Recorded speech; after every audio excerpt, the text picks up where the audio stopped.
मित्रों, कहानी बड़ी ही शिक्षाप्रद है। मुझे उम्मीद है कि यदि आपने इस वीडियो को ध्यान से समझ लिया तो आपका जीवन जरूर खुशहाल हो जाएगा। इस संबंध में मैं आपको एक बहुत सुंदर कहानी सुनाने जा रहा हूँ। आपसे निवेदन है कि वीडियो की समाप्ति तक वीडियो में बने रहें। एक बार की बात है, एक व्यक्ति लकड़हारा था जो जंगल से लकड़ी काटकर और उन्हें बेचकर अपने परिवार की गुजर चलाता था।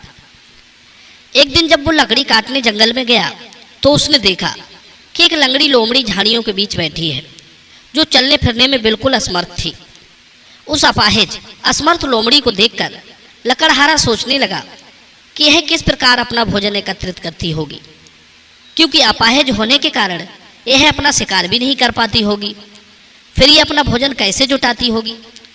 लोमड़ी के बारे में लकड़हारा यही सब बातें सोच रहा था। इतने में उसने देखा कि एक शेर एक शिकार को मार कर लाया और उसी झाड़ी के निकट बैठकर खाने लगा। कुछ देर खाने के बाद बचे हुए शिकार को वो वहीं पर छोड़कर चला गया। अब उस बचे हुए शिकार को लोमड़ी ने खाकर अपना पेट भर लिया। यह देखकर लकड़हारा आश्चर्यचकित रह गया। सोचने लगा, धन्य है, लोमड़ी के हाथ पैर भी नहीं है, फिर भी ईश्वर ने उसके भोजन की पूरी व्यवस्था कर दी। क्या ईश्वर मेरे भोजन की व्यवस्था नहीं करेंगे? यही सोचकर उसने कुल्हाड़ी को तो एक ओर फेंक दिया और वहीं पर आंखें बंद करके बैठ गया। सोचने लगा, लोमड़ी की तरह भगवान को मेरे भी भोजन की व्यवस्था करनी पड़ेगी। जब तक ईश्वर मुझे रोटी नहीं भेजेगा तब तक मैं भूखा प्यासा इसी स्थान पर बैठा रहूंगा। मित्रों, इस प्रकार भूखे प्यासे लकड़हारे को 3 दिन बीत गए, मगर कहीं से भी उसके लिए भोजन नहीं आया। उसका शरीर धीरे धीरे कमजोर होता जा रहा था। कमजोरी के कारण उस पर उठकर भी नहीं बैठा जा रहा था। फिर भी वो आस लगाए बैठा रहा। भगवान ने सोचा, लगता है यह मूर्ख भूख प्यास से अपनी जान दे देगा। दुनिया में इसकी तरह न जाने कितने मूर्ख हैं। यदि मैंने इसको भोजन ले जाकर दिया तो ये मूर्ख की मूर्ख ही बना रहेगा और इसका ये अवगुण और भी अधिक विकसित हो जाएगा। इसलिए इसे भोजन ना देकर यदि मैं इसे शिक्षा दूं तो इससे इसकी जैसी सोच रखने वाले लोगों को बहुत सबक मिलेगा। यही निश्चय करके भगवान उसके पास आए और एक आकाशवाणी की, अरे बेवकूफ, तूने सिर्फ अपाहिज लोमड़ी ही देखी जो अपना भोजन जुटाने में असमर्थ थी। तुझे वो शेर दिखाई नहीं दिया जो अपने भोजन की व्यवस्था स्वयं करके लाया था, खुद खाया और लोमड़ी को भी खिलाया। यदि शिक्षा ही लेनी थी तो शेर से क्यों नहीं ली? यदि तू शेर से प्रेरित होकर मेहनत करके भोजन कमाता तो तेरे साथ और भी लोगों की जरूरतें पूरी होती। खुद की मेहनत से तू दूसरों का भी ख्याल रख सकता था। कुछ लोग तो दुनिया में असमर्थ होकर जन्मे हैं, उनकी तो मजबूरी है, पर तुम तो अपाहिज नहीं हो, फिर असमर्थता प्रकट क्यों कर रहे हो? सामर्थ्यवान होने पर भी अकर्मण्य बन रहे हो। संसार में ऐसे बहुत से लोग हैं जो ठीक ठाक होते हुए भी पैसों के लिए अपाहिज बनने का नाटक करते हैं। जो असमर्थ हैं वो तो हैं ही, परंतु जो सही हैं वो भी असमर्थ बनकर बैठे हुए हैं। इसे कहते हैं अकर्मण्यता। जानबूझकर करने योग्य कार्य को भी ना करना। और अकर्मण्य होने से मनुष्य आलसी होता जाता है। फिर तो वो ये सोचता है कि उसे हर सुख बैठे बैठे ही बिना हाथ पैर चलाए ही मिलता रहे। एक बात याद रखना मित्रों, मनुष्य को स्वयं पर निर्भर रहने की आदत बनानी चाहिए।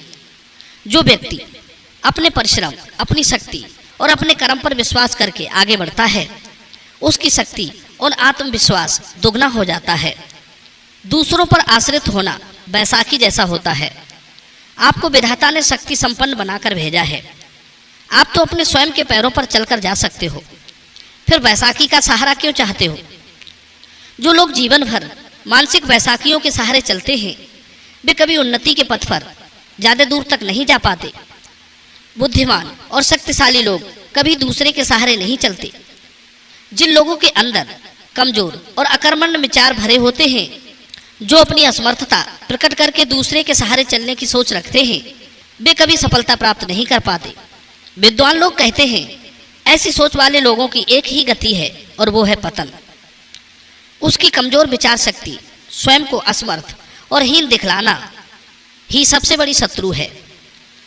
मानसिक बैसाखियों के सहारे चलने वाला निराशा की, कमजोरी की बातें करने वाला पहले से ही अपने आप को कमजोर बनाए बैठा है। वो भला जिंदगी में कैसे विकसित हो सकता है? उसने अपनी धारणा पहले ही अपाहिज बना ली है। जो लोग असमर्थ, अपाहिज, आलसी लोगों को देखकर अपनी सोच बनाता है, वो ऋणात्मक विचारों को जन्म देता है, जिसका अर्थ है कि आप अपने को ऊंचा नहीं बल्कि नीचे गिरा रहे हो। अधिकतर लोग ऐसे ही लोगों को अधिक देखते हैं कि वो देखो बिना मेहनत किए कितना अच्छा खा रहा है, बिना हाथ पैर चलाए ही उसकी लाइफ मस्त है, और उस बेचारे को देखो कितनी मेहनत करके भी सिर्फ गुजारा ही हो रहा है।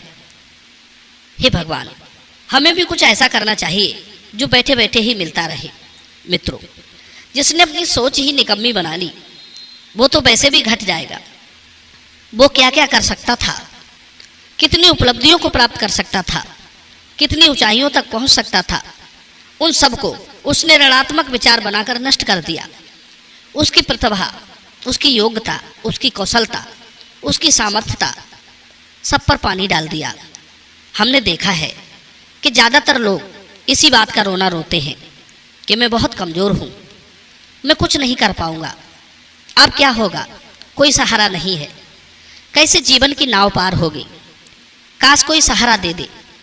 यही दुर्बलता, यही दुर्बल विचार उसको अंधेरे की ओर ले जाते हैं, जहाँ से मनुष्य के पतन का रास्ता शुरू होता है। ऐसे विचार हमारे और हमारे उज्जवल भविष्य के लिए घातक हैं। इसलिए आगे बढ़ना है तो अपनी सोच को सकारात्मकता दो और अकर्मण्य होने से बचो। यही इस कहानी का सार है। मित्रों, यदि इस वीडियो से आपने कुछ सीख ली हो तो वीडियो को लाइक अवश्य करना। आप सभी का बहुत बहुत धन्यवाद।